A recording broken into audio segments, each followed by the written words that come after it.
Ingat baik bahwa Roh Kudus adalah materai keselamatan kita. Yesus memeteraikan umatnya, orang-orang percaya dengan Roh Kudus yang merupakan jaminan bagi keselamatan yang akan kita terima. Dikatakan firman Tuhan, Roh Kudus adalah jaminan tebusan akan keselamatan kita. Kisah Rasul 7 ayat 51 berkata gini, "Hai orang-orang yang keras kepala dan yang tidak bersunat hati dan telinga, kamu selalu menentang Roh Kudus, sama seperti nenek moyangmu, demikian juga kamu." Ini bicara soal orang-orang yang sudah dipimpin, dituntun, diajar oleh Roh Kudus, tapi mereka menentang, mereka tidak mau dengar, mereka keras kepala, mereka keraskan hati mereka. Mari kita belajar dari pengalaman bangsa Israel bagaimana mereka tidak menerima janji Tuhan karena mereka tidak hidup dalam pertobatan, mereka keras hati, mereka keras kepala. Rohnya di dalam batin kita lah yang mengajar kita, menuntun kita dan menginsyafkan kita akan dosa. Jangan tolak. Justru penolakan kepada pimpinan Roh Kudus akan memadamkan roh di dalam kita.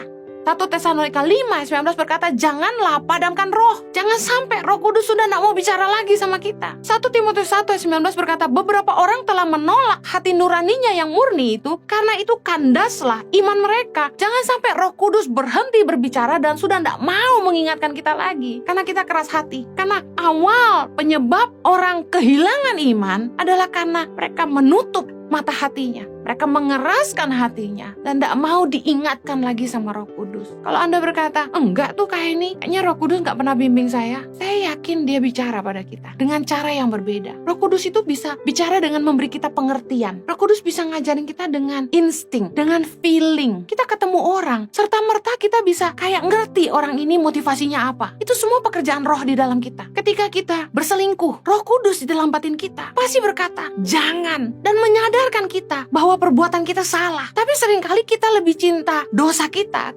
lebih menyukai perbuatan daging kita, dan kita seolah-olah gak dengar, kita pura-pura tuli, kita pura-pura buta. Padahal sebenarnya Roh Kudus pasti mengingatkan kita. Setiap orang percaya itu punya Roh Kudus di dalam hatinya. Jangan sampai kita gak dengar baik. Yang membuat kita murtad adalah kita keras hati, karena kita sesat hati dan kita gak mau mengenal jalan-jalan Tuhan. Padahal Roh Kuduslah yang mengajar kita untuk mengenal jalan-jalan Tuhan. Roh Kuduslah yang menolong kita supaya kita tidak tersesat. Roh Kuduslah yang menyadarkan kita kalau kita salah jalan. Orang akhirnya menjadi binasa karena mereka murtad terhadap Allah. Ibrani 3 ayat 7, saya ingin Anda baca ini dan sadari, jangan keraskan hati, tapi bertobatlah selagi masih ada kesempatan. Ibrani 3 ayat yang ke-7, judul perikopnya adalah binasa karena murtad. Sebab itu, seperti yang dikatakan Roh Kudus, pada hari ini, jika kamu mendengar suaranya, janganlah keraskan hatimu, seperti dalam kegeraman pada waktu pencobaan di padang gurun. Ayat 9, di mana nenek moyangmu mencobai aku dengan jalan menguji aku, sekalipun mereka melihat perbuatan-perbuatanku 40 tahun lamanya. Itulah sebabnya aku murka kepada angkatan itu dan berkata, selalu mereka sesat hati dan mereka tidak mengenal jalanku. Ayat 11, sehingga aku bersumpah dalam murkaku, mereka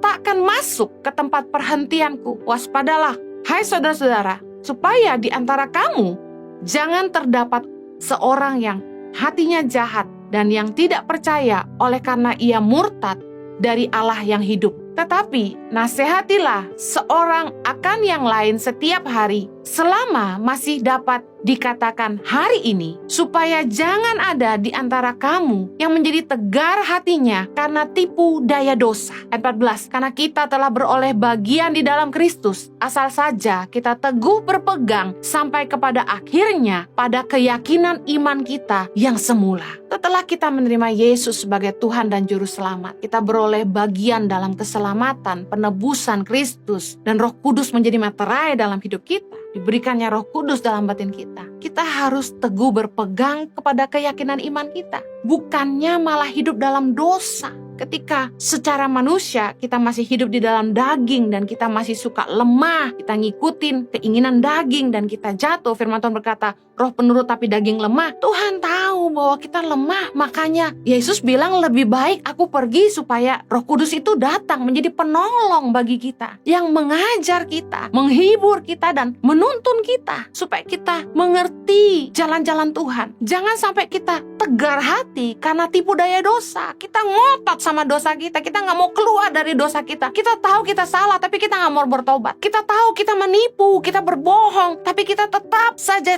keras hati. Meskipun Roh Kudus sudah bikin kita tidak damai, Roh Kudus kasih tahu kita salah dan kita harus jujur, tapi kita tetap tegar tengkuk. Dikatakan selama masih dapat dikatakan hari ini, artinya selama kita tuh masih bisa bangun setiap hari, selama kita tuh masih bisa bernafas, melihat dan bangun dalam keadaan sehat, jangan lagi kita tegar hati karena tipu daya dosa. Bertobatlah.